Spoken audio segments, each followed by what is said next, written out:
Back to MLA graph. మాటకారితనంతో matter settle అయిపోతుందా? కబుర్లు చెబితే జనం కడుపులు నిండుతాయా? రండి కూర్చోండి, ఫిర్యాదు ఇచ్చి రసీదు తీసుకెళ్లనంటే సమస్యలు తీరిపోతాయా? ఎలక్షన్ టైంలో నేనేం హామీలు ఇవ్వలేదు, అందుకే ఇప్పుడు ఏదో చేయాలన్న టెన్షన్ లేదనడం కరెక్టేనా?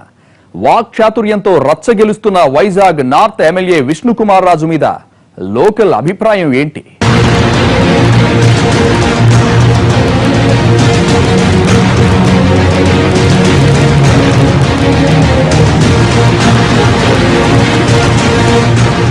ఉమ్మడి ఆంధ్రప్రదేశ్లోని అతిపెద్ద నియోజకవర్గాల్లో సెకండ్ ప్లేస్లో ఉండేది విశాఖ 2. 2009లో అది 4 ముక్కలు కాగా వాటిలో ఒకటి విశాఖ నార్త్. సీతమ్మధార, మురళీనగర్, బాలయ్య శాస్త్రి లేఅవుట్ వంటి పోష్ ఏరియాలు ఈ నియోజకవర్గం పరిధిలోనే ఉన్నాయి. అదే టైంలో కొండవాలుల్లో ఉంటూ నీళ్లు రాక, డ్రైనేజ్ సదుపాయం లేక, రోడ్డు లేక ఇబ్బంది పడే దౌర్భాగ్య స్థితి కూడా ఇక్కడే ఉంది. గ్రేటర్ విశాఖలోని 3 డివిజన్లు పూర్తిగా, 13 డివిజన్లు కొంతమేర ఈ నియోజకవర్గం పరిధిలోకి వస్తాయి.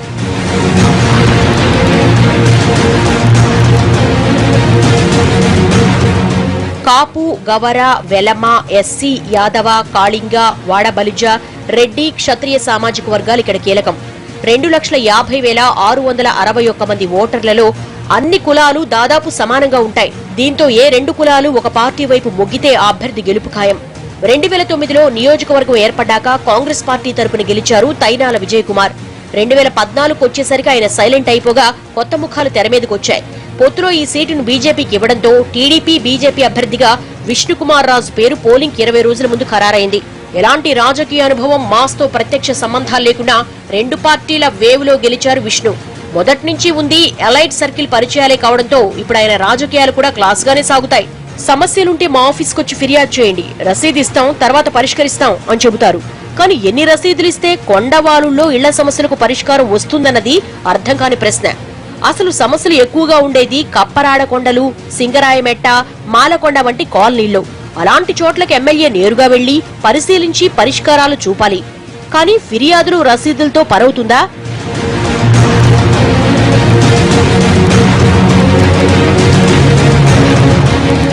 కొండవాలుల్లో చిన్న చిన్న సందులు, మెట్లు తప్ప రోడ్డు మార్గం లేని కాలనీలు చాలా ఉన్నాయి.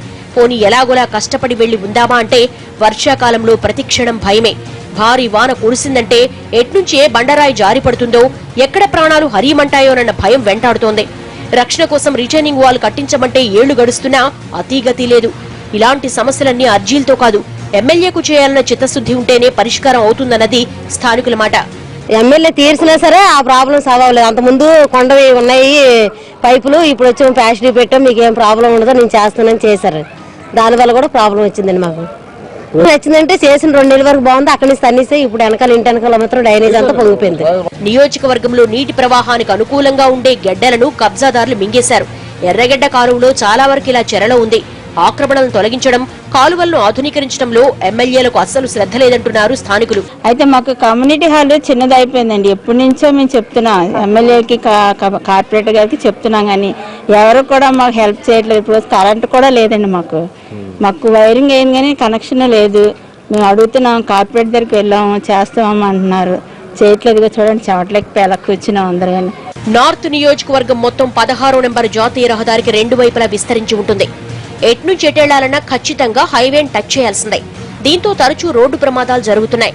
ఇలా ఇటీవలి కాలంలో 6 చనిపోయారు. అండర్ పాస్లు, ఫుట్ ఓవర్ బ్రిడ్జ్ లాంటి ప్రత్యామ్నాయాల దిశగా ఎమ్మెల్యే ఎందుకు ఆలోచించడం లేదు అన్నది స్థానికుల ప్రశ్న. కంచరపాలెం మెట్టు నుంచి మహారాణి పార్లర్ వరకు ఉన్న రోడ్డు విస్తరణ పనులు సగంలోనే ఆగిపోయాయి. దీంతో ట్రాఫిక్ మొత్తం నార్త్ నియోజకవర్గం వైపు మళ్లుతోంది. అలాగే అక్కయ్యపాలెం, దొండపర్తి మధ్య ప్రధాన రోడ్డు అస్తవ్యస్తంగా ఉంటుంది.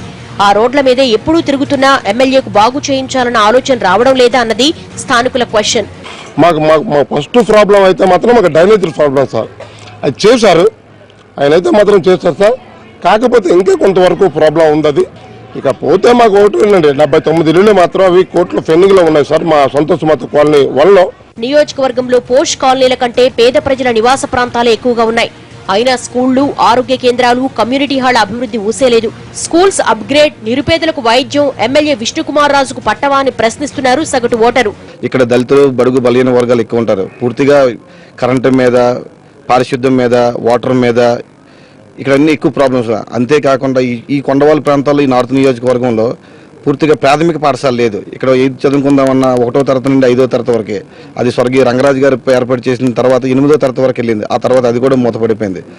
హుదూద్ తుఫాన్లో జరిగిన కార్యక్రమాలన్నీ అంటే మేము గొప్పగా మేము 100 ఇళ్ళు ఇస్తాం, 200 ఇచ్చాం, వార్డు కింద ఇచ్చాం. నేరుగా చెప్పాలంటే ఈ వార్డు చుట్టుపక్కల ప్రాంతాలు ఎవరికి ఇల్లు అనేది రాలేదు. హుదూద్ తుఫాన్ ఎఫెక్ట్ నుంచి విశాఖ రోజుల వ్యవధిలోనే కోలుకుంది. మేం ఎరగదీసేశామంటూ పాలకులు అధికారులు జబ్బులు చరుచుకుంటున్నారు. అందులో కొంత వాస్తవం ఉండొచ్చు. కానీ ఒక్కసారి నార్త్ నియోజకవర్గంలోకి తొంగి చూస్తే ఇంకా చేయాల్సిందేంటో తెలుస్తుంది. అప్పుడు కూలిన నిర్మాణాలు, విరిగిన కరెంటు స్తంభాలు ఇప్పటికీ అలాగే ఉన్నాయి. మైదాన ప్రాంతాల్లో చేసే రేట్లకే కొండ ప్రాంతాల్లో అభివృద్ధి పనులు చేయమనడంతో కాంట్రాక్టర్లు పారిపోతున్నారు. దానికి ప్రత్యామ్నాయం మాత్రం లేదు. విష్ణుకుమార్ రాజు ఎక్కువగా ప్రచారం పొందే ప్రయత్నం చేస్తున్నారు తప్ప క్షేత్రస్థాయిలో పనుల గురించి పట్టించుకోవడం లేదంటున్నారు విపక్షాలు. ఆశించిన రీతిలో మా నియోజకవర్గం అభివృద్ధి జరగలే. అసలు సమస్యలనే పూర్తిగా అవగాహన చేసుకోలేదు, ఐడెంటిఫై చేసుకోలేదు. అందువలన సమస్య ఎప్పుడైతే అవగాహన కలగలేదో ఇంక పరిష్కారం చేసే అవకాశం ఎక్కడ ఉంటుంది? హుదూద్ తుఫాన్లో కొన్ని వేల ఇళ్ళు పాడైపోయినాయి, ఎంతోమంది నష్టపోయారు, నిరాశ్రులు అయిపోయారు. తోపుడు బళ్ళు ఉన్నవాళ్ళు, పనిచేసిన వాళ్ళు, భవన కార్మికులు, ఇటువంటి వాళ్ళందరూ కూడా ఇల్లు మన కొత్త ఇల్లు పోయిన వాళ్ళు కట్టిస్తామనేది 2000 ఇల్లు పైచిలకు పోతే ఆ 2000 ఇల్లు నిర్మాణం జరగలేదు.